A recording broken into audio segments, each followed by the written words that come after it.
आज हम बात करने वाले हैं IGMCRI पौंडीचेरी। तो इसमें हम सारी डिटेल में बात करेंगे। तो सबसे पहले बात करते हैं अपन कॉलेज की फ़ीस।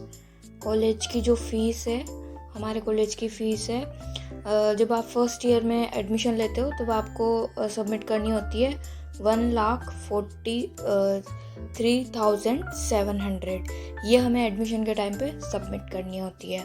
उसके बाद में हम सेकेंड ईयर से क्या करते हैं, सेकेंड ईयर से सेमेस्टर वाइज जो है फ़ीस सबमिट करनी होती है। पर सेमेस्टर जो होती है वो 36,850 होती है। ठीक है, ये हमें पूरे सेकेंड ईयर से हर सेमेस्टर वाइज करनी होती है। ठीक है, फिर उसके बाद में आप लोग पूछ रहे थे कि फ़ीस जो है वो कैसे सबमिट करते हैं। तो जब आप फर्स्ट ईयर में एडमिशन लेते हो तो बाई चेक आपको ये फ़ीस देनी होती है। ये पूरी जो है फर्स्ट ईयर की फ़ीस ये आपको एक साथ जमा करनी होती है। फिर सेकेंड ईयर से आप सेमेस्टर वाइज कर सकते हो। बाई चेक आपको जब आप एडमिशन लेते हो तब करनी होती है। फिर उसके बाद में आप ऑनलाइन कर सकते हो।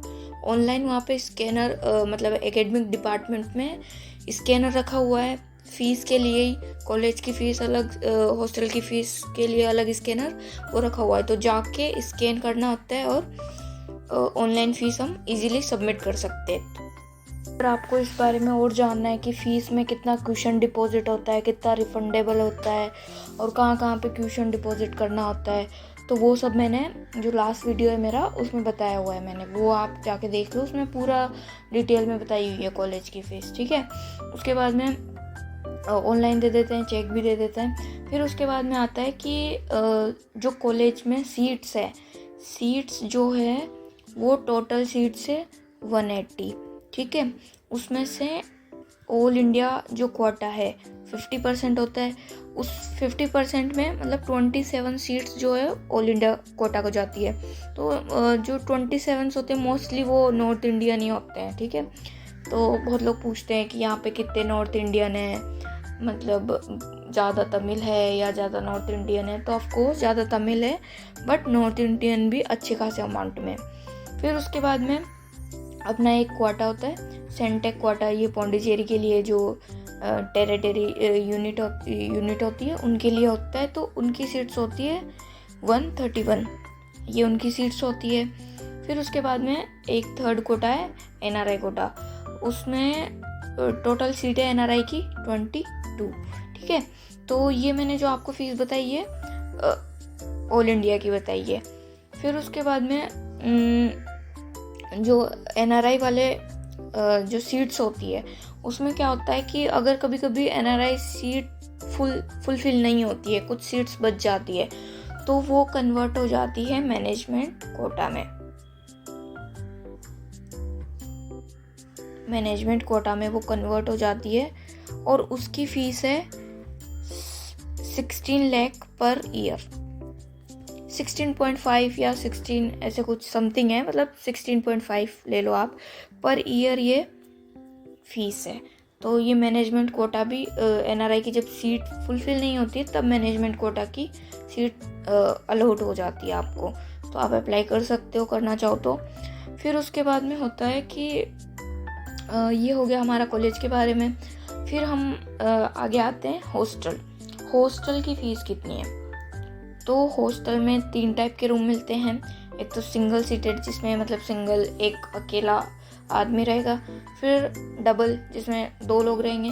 फिर एक होता है NRI रूम, जिसमें जो NRI लोग होते हैं, जो NRI कोटा से आते हैं, जनरली उनको दिया जाता है, पर ज़्यादा रिक्वेस्ट करने पे आपको भी मिल जाता है अगर वैकेंट हो तो। वैसे वैकेंट होता नहीं है। ठीक है, तो जो सिंगल रूम है उसकी फ़ीस है अपनी सिंगल रूम की है। तो जो सिंगल सीटेड रूम होता है उसकी फ़ीस होती है 38,100 पर ईयर। ठीक है, पर ईयर आपको सबमिट करनी होती है। फिर उसके बाद में अगर आप डबल सीटेड रूम लेते हो तो उसकी होती है 25,600 पर ईयर।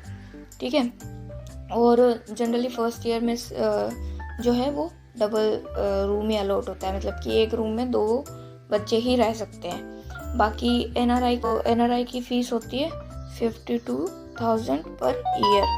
थोड़ा बहुत फ्लक्चुएशन आप देख सकते हो, अभी थोड़ा बहुत इंक्रीज़ हुआ है। तो पर समथिंग इसी के समथिंग होगी। NRI में थोड़ा सा फ्लक्चुएशन हुआ है, ठीक है।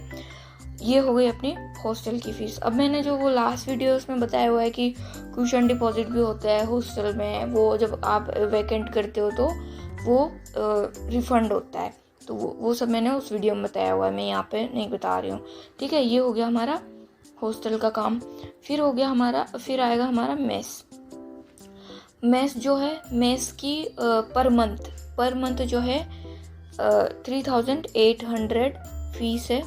पर मंथ आपको सबमिट करनी होती है। पर मंथ के जो हर महीना होता है उसकी 10 तारीख से पहले अपने को ये जो फीस है वो सबमिट करनी होती है, वरना फ़ाइन वगैरह लगा देते हैं ये लोग। और जो मेस है वो कंपलसरी होता है, कंपलसरी फॉर हॉस्टलर्स। अगर आप हॉस्टल ज्वाइन कर रहे हो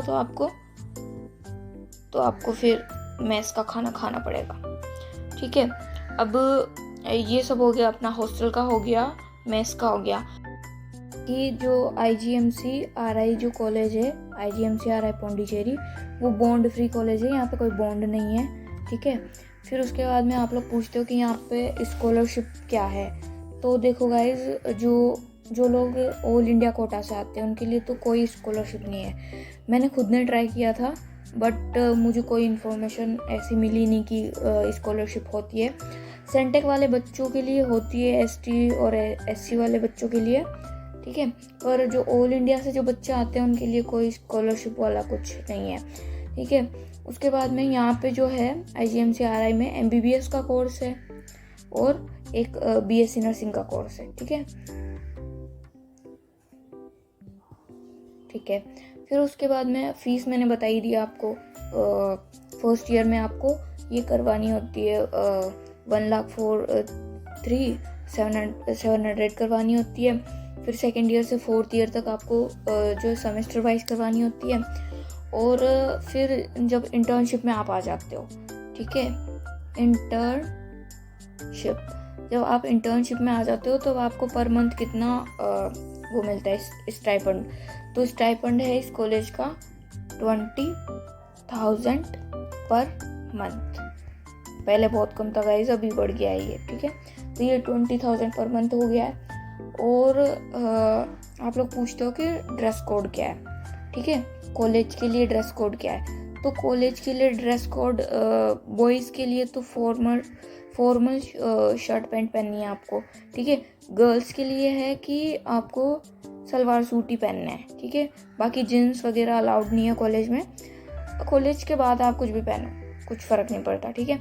बॉयज़ के लिए फॉर्मल शर्ट और पैंट, और शूज़, जो फॉर्मल शूज़ होते हैं वो। गर्ल्स के लिए सलवार सूट। अब सूट पहन सकते हो आप, अब ऐसे नहीं है कि सलवार सूट ही पहनना है, ऊपर सूट होना चाहिए, नीचे लेगी पहन सकते हो, सलवार पहन सकते हो, जो मैंने मतलब ये फॉर्मल चीज़ है वो पहननी है आपको, ठीक है।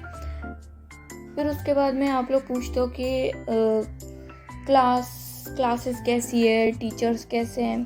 तो क्लासेस ठीक ठाक है, मतलब मैं आपको कभी दिखा दूंगी लेक्चर हॉल। उसके बाद में टीचर्स बहुत सपोर्टिव है, ऐसे बहुत सपोर्टिव है टीचर, ठीक है। और नेचर भी गुड है, सबका ऑलमोस्ट सबका नेचर बहुत ही गुड है, बहुत ही अच्छा है और बहुत ही सपोर्टिव है।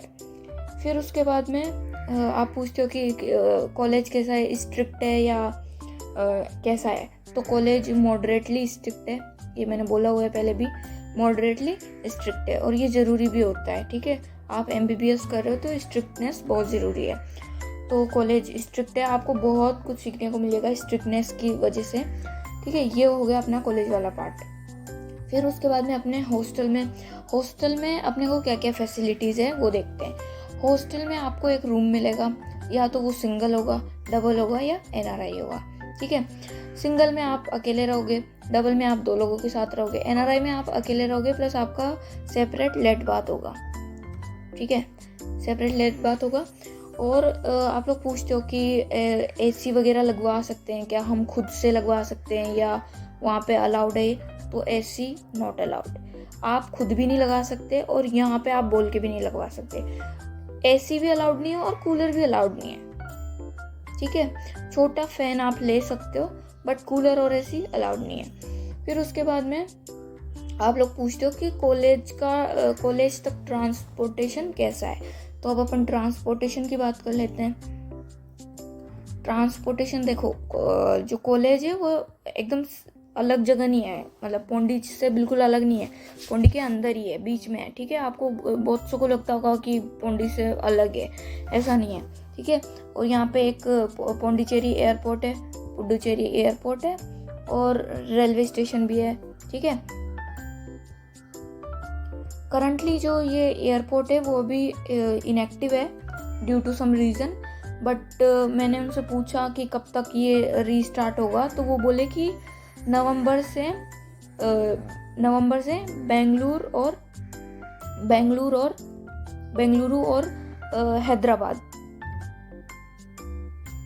हैदराबाद से जो है फ्लाइट्स स्टार्ट हो जाएगी।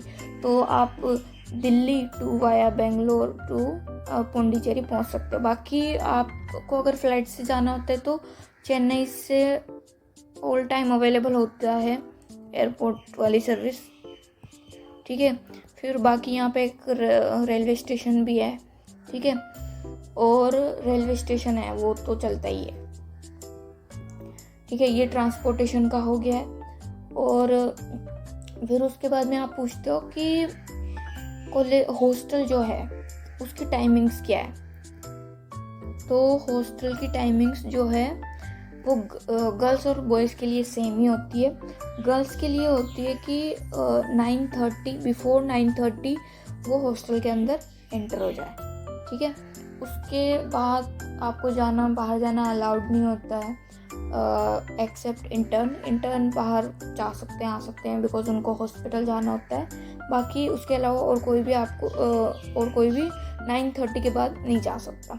बॉयज़ के लिए भी सेम रूल है, पर बॉयज़ क्या है ना, कभी कभी लापरवाही कर लेते हैं और भाग जाते हैं, ठीक है। पर रूल यही है बॉयज़ के लिए भी, ठीक है। उसके बाद में आप पूछते हो कि रैगिंग का क्या है यहाँ पे। तो गाइस यहाँ पे रैगिंग का कुछ भी सीन नहीं है, नो रैगिंग नहीं होती है यहाँ पे। हमारा कॉलेज जो है रैगिंग फ्री इन्वायरमेंट है यहाँ पे, ठीक है। उसके बाद में आप पूछते हो कि हम नॉर्थ इंडिया से आते हैं तो कोई डिस्क्रिमिनेशन होता है या कुछ ऐसा। तो इसके ऊपर मैं अलग से वीडियो बनाऊंगी, पर मैं आपको बता देती हूँ कि डिस्क्रिमिनेशन जैसा कुछ होता नहीं है यहाँ पे। अगर आप अपने आप को खुद सेपरेट करोगे तब आपको ऐसा फील होगा, बाकी यहाँ पे ऐसा कुछ होता नहीं है। They are very supportive. अगर आप उनसे जाके इंटरेक्ट करोगे तो वो बहुत अच्छे से आपको ट्रीट करेंगे। इवन नॉर्थ इंडिया में बहुत ज़्यादा अलग होता है माहौल, यहाँ पे बहुत अलग है। जब आप यहाँ पे आओगे तब आपको पता चलेगा, ठीक है। हॉस्टल की कंडीशन नॉट सो बैड और नॉट सो गुड, मतलब मीडियम है। मैं ज़्यादा अच्छा भी नहीं कहना चाहती क्योंकि थोड़ी अनहाइजीनिक कंडीशंस होती है, बट इतनी भी नहीं होती कि आप सर्वाइव ही नहीं कर पाओ, ठीक है। तो आप सर्वाइव कर सकते हो, ठीक है। फिर उसके बाद में पूछते हो कि लैंग्वेज प्रॉब्लम कितना होता है। तो गाइस लैंग्वेज माना मैंने कि यहाँ पे तमिल जो है वो डोमिनेंट है। तमिल बहुत ज़्यादा, सब लोग तमिल ही बोलते हैं।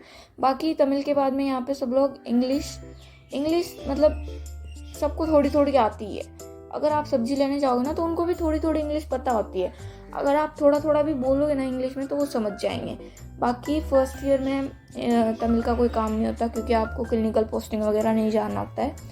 फिर सेकेंड ईयर से आपको थोड़ा तमिल सीखना पड़ेगा क्योंकि आप क्लिनिकल पोस्टिंग में जाओगे तो आपको वहाँ पे पेशेंट से इंटरेक्ट करना पड़ेगा, इसलिए आपको थोड़ी तमिल सीखनी पड़ेगी। तो आपको बस इतनी ही तमिल सीखनी है कि आप पेशेंट से इंटरेक्ट कर पाओ, ठीक है। और बाकी कुछ है नहीं। फिर उसके बाद में और क्या बाकी रह गया, हाँ मैस का जो खाना है। तो आप पूछ रहे थे कि मैस का मतलब क्या क्या होती है, मील्स क्या क्या होती है। तो देखो 7 बजे से 10 बजे तक मिलता है ब्रेकफास्ट में अलग अलग मेन्यू है, अलग अलग दिन के अकॉर्डिंग।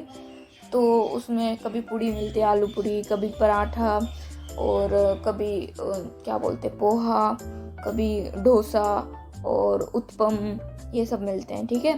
फिर उसके बाद में दूध नहीं मिलता है, चाय आप पी सकते हो, चाय और कॉफ़ी अवेलेबल होती है, ठीक है। फिर उसके बाद में ये 10 बजे तक ब्रेकफास्ट होता है। फिर उसके बाद में 12:30 से 2 बजे तक 2 बजे तक आपका लंच होता है। लंच में जो है वो आप